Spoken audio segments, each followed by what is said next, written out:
Halo teman-teman semua, apa kabar? Semoga selalu sehat ya. Ketemu lagi bersama saya Stefanus Medianto di YouTube channel saya. Pada video kali ini saya akan mengulas satu saham dari sektor konstruksi, yaitu Jekon, PT Jaya Konstruksi Manggala Pratama Tbk. Nah, saya termasuk salah satu pelaku pasar yang sebelumnya ya tidak pernah melirik saham Jekon ini teman-teman semua ya.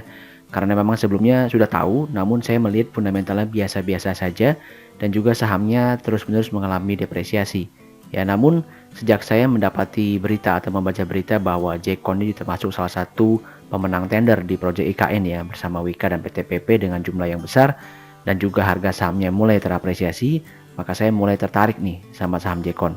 Untuk itu saya coba untuk melakukan riset kecil-kecilan dan saya sampaikan informasinya kepada teman-teman semua. Di video kali ini saya tidak akan terlalu mendetail membahas mengenai fundamental Jekon. Saya akan sampaikan poin-poin utamanya saja sehingga bisa memberikan referensi bagi teman-teman semua yang mungkin ingin memutuskan membeli ataupun sedang mengincar saham Jekon. Oke, kita mulai saja langsung dengan ulasannya. Secara struktur perusahaan sendiri ya, ini PT Jaya Konstruksi Manggala Pratama Tbk ini di bawah PT Pembangunan Jaya. Jadi termasuk salah satu BUMD yang ada di DKI Jakarta ya kalau saya tidak salah. Dan ini termasuk salah satu pemenang di proyek IKN bersama dengan Wika dan PT PP. Nah, secara strukturan usaha sendiri, ini yang di kotak berwarna hijau, ini adalah anak usaha daripada Jekon di bidang investasi. Kemudian juga Jekon memiliki anak usaha di bidang trading, yaitu PT Jaya Trade. Kemudian juga memiliki anak usaha di bidang beton, yaitu PT Jaya Beton Indonesia, PT Jaya Daido, dan juga PT Jaya Teknik Indonesia. Ya, jadi kurang lebih ini menggambarkan segmen bisnis daripada PT Jekon. Nah, teman-teman semua, saya coba ya melakukan riset dan mencari poin-poin utama daripada fundamental saham Jekon ini. Karena saya ingin mengetahui apa sih faktor yang membuat pelaku pasar itu tertarik melakukan pembelian di saham Jekon. Nah, di sini saya coba buka datanya Jekon dari tahun 2017 sampai dengan 2021. Nanti akan saya paparkan juga kondisi 2022-nya ya. Di sini bisa dilihat bahwa sebenarnya Jekon ini secara rasio ya, kita bicara terlebih dahulu rasio liabilitas terhadap ekuitas, yaitu rasio DER. Dimana mungkin sebagian besar teman-teman sudah tahu ya kalau namanya perusahaan konstruksi itu umumnya rasio DER sangat tinggi. Tapi ini berkebalikan dengan Jekon teman-teman semua ya. Jadi Jekon ini porsi konstruksinya masih sangat besar, namun porsi utangnya tetap kecil ya. Dan meskipun mengalami kenaikan pada tahun 2017 ke 2018 ke 2019, itu namun pada tahun 2020-2021 di tahun pandemi, ini rasio utang mereka malah mengalami penurunan.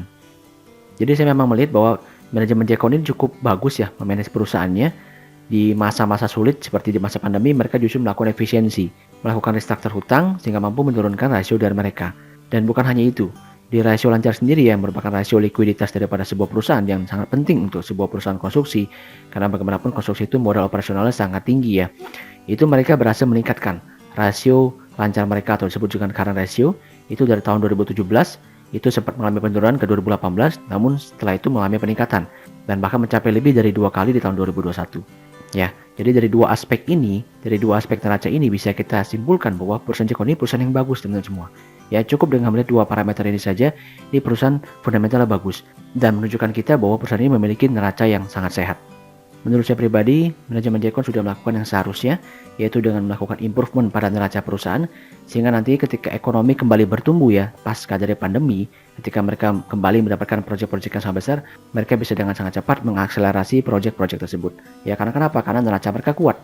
Mereka tidak perlu melakukan pinjaman terlebih dahulu, baru kemudian mereka menjalankan proyek, tapi mereka cukup mengandalkan dana mereka sendiri, sehingga mereka sangat siap untuk mendapatkan atau menjalankan proyek-proyek baru. Dan tentu ini merupakan sebuah awal yang baik ya bagi sebuah perusahaan konstruksi, karena kalau nanti misalkan mereka terus-menerus mendapatkan proyek yang bagus, maka kita yakin perusahaan ini akan mampu menyelesaikannya dengan baik dan tentu berdampak pada profit and loss perusahaan.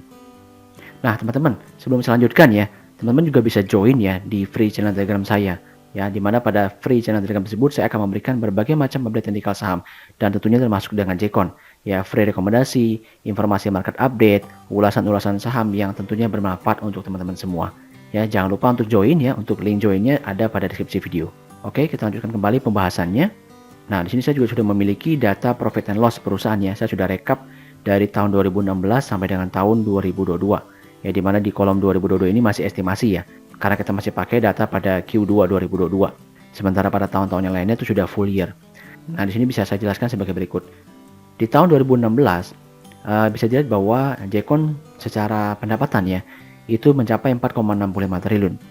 Ya, dengan laba bersih 237 dengan EPS di level Rp19,89 ya. Dan capaian di tahun 2016 ini ROE-nya paling tinggi di level 15,13%. Kemudian sedikit mengalami penurunan di tahun 2017 meskipun laba bersihnya lebih tinggi dibandingkan 2016, itu EPS-nya menurun sedikit, kemudian ROE juga mengalami penurunan sedikit ke 13,12%.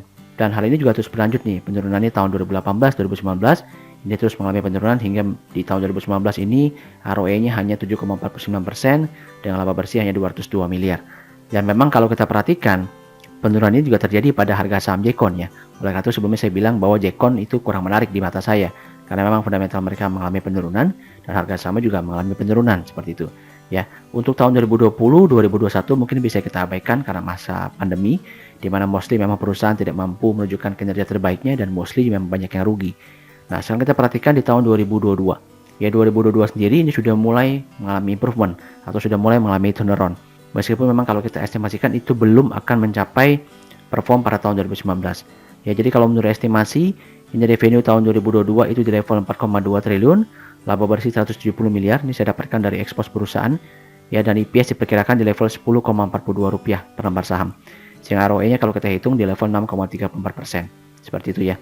Namun di sini ada sebuah pandangan yang menurut saya menarik untuk teman perhatikan teman semua ya. Jadi, Jekon ini kan akan mendapatkan proyek IKN ya bersama dengan WIKA dan PTPP. Itu senilai 4 triliun. Berarti kalau masing-masing sebesar 33% kurang lebih gitu ya. Jadi kalau kita hitungkan mungkin dapat proyeknya sekitar 1,3 triliun kurang lebih. Ya mungkin akan diselesaikan ketika nanti berjalan mungkin antara 2 sampai 3 tahun sampai 4 tahun seperti itu ya. Nah, di sini mungkin pelaku pasar melihat sebuah opportunity masa depan yang sangat bagus teman semua ya. Jadi kalau di tahun 2022 ini sudah mulai mengalami turnaround, maka kemungkinan besar ya menurut saya ya pelaku pasar berekspektasi bahwa Jekon ini akan bisa memboost kinerja di tahun-tahun yang akan datang. Ya, mungkin bisa bahkan lebih tinggi dibandingkan capaian tahun 2019 pendapatan di atas 5,47 triliun. Itu bahkan bisa lebih tinggi. Dan bukan tidak mungkin ya bisa melebihi atau mencapai kondisi pada tahun 2017. Seperti itu. Perlu teman-teman ketahui bahwa pelaku pasar sendiri sangat suka ya pada perusahaan yang mengalami turnaround kinerja. Ya, dan tahun 2022 ini merupakan titik balik ya menurut saya turnaround kinerja daripada Jekon. Jadi kalau masa depannya diperkirakan akan sangat bagus ya dan akan mengalami pertumbuhan yang cepat, maka biasanya saham-saham tersebut akan dilirik oleh pelaku pasar, ya terutama oleh asing teman semua ya. Jadi mungkin saja dengan nanti dia kembali mencapai perform terbaiknya, maka itu menunjukkan bahwa fundamentalnya mengalami improvement yang sangat signifikan, sehingga sangat wajar itu harga sahamnya juga akan kembali terapresiasi. Oke, kita lihat berikutnya mengenai valuasi perusahaan ya. Di sini saya sudah memiliki chart daripada PBV standard deviation daripada Jekon. Ya secara average sendiri memang itu masih di level 2,38 kali ya, sedangkan sekarang Jekon berada di level 1,33 kali. Namun memang menurut saya pribadi mungkin untuk sampai ke min PBV-nya itu masih butuh waktu bagi Jekon, namun saya memiliki estimasi sendiri. Nah, seperti yang saya sampaikan sebelumnya, bahwa pendapatan Jekon itu berpotensi mengalami peningkatan sangat signifikan teman semua ya di tahun-tahun yang akan datang. Dengan adanya proyek ikan ini, bukan tidak mungkin ditambah dengan proyek-proyek baru mereka karena mereka sangat siap ya dengan neraca yang sangat kuat. Maka menurut saya pribadi Jekon bisa mencapai pendapatan ya itu di beberapa tahun yang akan datang pada angka 7 triliun kurang lebih ya. Jadi kita estimasikan seperti itu. Dan kalau misalkan kita hitung ya NPM Jekon di level 6%, di mana mereka pernah mencapai perform terbaiknya di tahun 2017 itu yaitu di level 6,84%, tapi saya pakai 6% saja. Maka kita bisa dapatkan estimasi laba bersih perusahaan di level 420 miliar. Nah, kalau kita hitung kondisi ekuitas perusahaan di tahun-tahun tersebut ya, maka kita bisa peroleh secara estimasi ini ROE daripada Jekon itu bisa kembali mencapai di atas level 12,5%. Oleh karena itu kalau saya hitung-hitung pendekatan daripada ROE dan juga laba bersihnya, maka valuasi harga wajar Jekon ini bisa berada pada level 250 sampai dengan 260 rupiah per lembar saham, atau kurang lebih itu di level PBV mungkin di level 1,2 sampai 1,3 kali seperti itu. Dan kalau kita melihat bahwa harga Jekon pada saat ini di level 216, ini berarti saham Jekon masih memiliki potensi upside untuk bisa naik ke harga wajarnya. Nah, untuk mengkonfirmasi analisa fundamental kita akan pakai analisa teknikal ya untuk pergerakan harga saham Jekon. Oke, kurang lebih sebagai berikut. Sebelum kita masuk dalam analisa price action daripada Jekon, saya akan jelaskan terlebih dahulu analisa daripada volume perusahaan. Nah, di sini sudah bisa diperhatikan teman semua ya. Di garis panah merah yang saya gambarkan ini di sekitar bulan Mei terjadinya. Sebenarnya kalau bagi teman-teman yang mengikuti saham Jekon yang memang sudah mengamati saham ini sejak awal, itu maka bisa mendapatkan intuisi bahwa sebenarnya di bulan Mei itu mendekati bulan Mei itu sudah terjadi namanya akumulasi ya di saham Jekon, sudah mulai terjadi akumulasi di saham Jekon oleh para buyers. Ya, hal ini juga diamini kembali di akhir Juli sampai dengan pertengahan Agustus ini kembali mengalami akumulasi. Ya, mungkin sudah ada pelaku-pelaku pasar yang sudah mengetahui bahwa Jekon akan mengalami perkembangan atau improvement fundamental yang luar biasa, maka mereka mulai curi start nih untuk melakukan akumulasi. Sementara menurut saya publik itu baru mulai merecognize ya atau menyadari bahwa potensi saham Jekon ini itu mulai bulan September kurang lebih ya. Mulai bulan September itu sampai dengan saat ini itu terus-menerus mengalami kenaikan dan memang sudah melibatkan partisipasi publik. Sehingga bisa diperhatikan secara chartnya ini bergerak sangat kuat sekali dan cenderung kenaikannya sangat cepat. Dan kalau kita perhatikan secara price action-nya, ini Jekon sempat mencapai level tertinggi 242 ya pada penutupan minggu lalu gitu ya. Dan ini kalau kita perhatikan tadi ya dari sisi analisa valuasi harga wajarnya, ini kan kurang lebih di level 250 sampai 260. Jadi kalau kita pakai angka 240 sampai 242 memang kurang lebih mendekati ya. Oleh karena itu sangat wajar jika terjadi rejection di saham Jekon. Ya, dan ini juga diamini dengan adanya resistance ya di area tersebut. Seperti yang teman perhatikan di area 240 sampai 242 itu merupakan area resist daripada Jekon. Dan memang dengan kenaikan yang sangat cepat ini, maka sangat wajar juga bahwa Jekon mengalami rejection yang kuat juga. Ya, namun kalau diperhatikan rejection pada penutupan Jumat lalu khususnya ya, ini masih mampu nih dilawan oleh buyers. Jadi terlihat bahwa buyers ini masih terus melakukan akumulasi di saham Jekon. Jadi kalau kita boleh perkirakan, kalaupun nanti Jekon mengalami penurunan ya, ketika market juga sedang kurang bagus, ketika video ini saya buat, itu mengalami koreksi, mungkin akan menyentuh dulu support pertamanya ya di line warna biru yang saya gambarkan itu di level 196 sampai 158 seperti itu. Dan kalau ini mampu bertahan, maka saham Jekon sangat terbuka sekali peluangnya untuk kembali naik. Karena ini masih didukung oleh momentum yang sangat kuat dari buyers melakukan akumulasi di saham ini. Ya, sehingga tekanan seller itu belum terlalu mampu menekan harga sahamnya turun lebih lanjut. Namun kalau misalnya nanti Jekon jebol support level 196 sampai 198, maka potensi harga sahamnya akan kembali turun lagi di level 179 sampai 182 ya, di level support warna hijau yang saya gambarkan itu.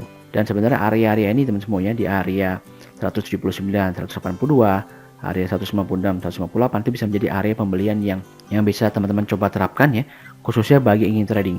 Kalau ingin investasi, menurut saya ini belum saatnya untuk membeli Jekon karena harga saham Jekon sudah naik tinggi. Ya, saham Jekon itu menarik kalau dia di bawah 150 teman semuanya. Tapi kalau saat ini sudah naik dengan fundamental yang masih seperti ini, yang belum sangat signifikan improvementnya, meskipun masa depannya sangat bagus, lebih baik saya menyarankan untuk melakukan trading dulu di saham ini karena momentumnya sedang bagus. Tapi nanti kalau misalkan saham Jekon turun sangat signifikan, ya mungkin bisa menjadi sebuah peluang untuk melakukan akumulasi investasi karena memang menjanjikan masa depan yang bagus. Ya, nah kalau misalkan nanti Jekon kembali berhasil mengalami kenaikan, itu maka resisten 240 sampai 242 ini akan menjadi penahan yang kuat dan harus dilewati dulu oleh Jekon. Ya, dan kalau nanti Jekon mampu melewati level tersebut, maka Jekon akan bergerak dengan cepat ya menurut saya ke level resist berwarna merah di level 264 sampai 266 seperti yang saya gambarkan, itu akan menjadi tahanan terdekat bagi Jekon. Seperti itu ya. Nah, saham ini pada dasarnya sudah di atas EMA 200 teman semua ya. Jadi secara tren sudah sangat bagus, jadi secara momentum juga bagus. Kalau misalkan market koreksi, mungkin Jekon akan menjadi salah satu saham yang terkoreksi namun masih mampu bertahan. Dan kalau dia mampu bertahan, maka dia akan membuat sebuah baseline untuk kelanjutan uptrendnya. Nah, sehingga bisa teman pertimbangkan untuk melakukan entry atau trading di saham Jekon ini. Ya, sekali lagi, perhatikan bahwa saham ini juga volatilitasnya sangat tinggi, sehingga memberikan risk entry yang juga sangat tinggi karena volatilitasnya lebar. Jadi, kalau bagi teman-teman yang memang bukan risk taker, maka sebaiknya ya hindari saja saham ini. Oke, demikian ulasan saya untuk saham Jekon. Semoga informasi bermanfaat dan bisa menjadi referensi bagi teman-teman yang ingin membeli ataupun ingin menjual saham Jekon ini. Ya, jangan lupa juga ada teman-teman yang ingin mendapatkan update teknikal maupun ulasan fundamental Jekon, maka bisa terus follow channel Telegram saya ya. Untuk link joinnya sudah saya sertakan pada deskripsi video. Dan juga untuk teman-teman yang mungkin tidak sengaja mampir di YouTube channel ini, jangan lupa untuk subscribe, like dan juga share video ini. Ya, terus dukung channel ini agar bisa terus berkembang. Dan jangan lupa juga untuk menyalakan lonceng notifikasinya agar bisa terus mendapatkan update-update video dari saya. Thanks for watching dan see you in the next video.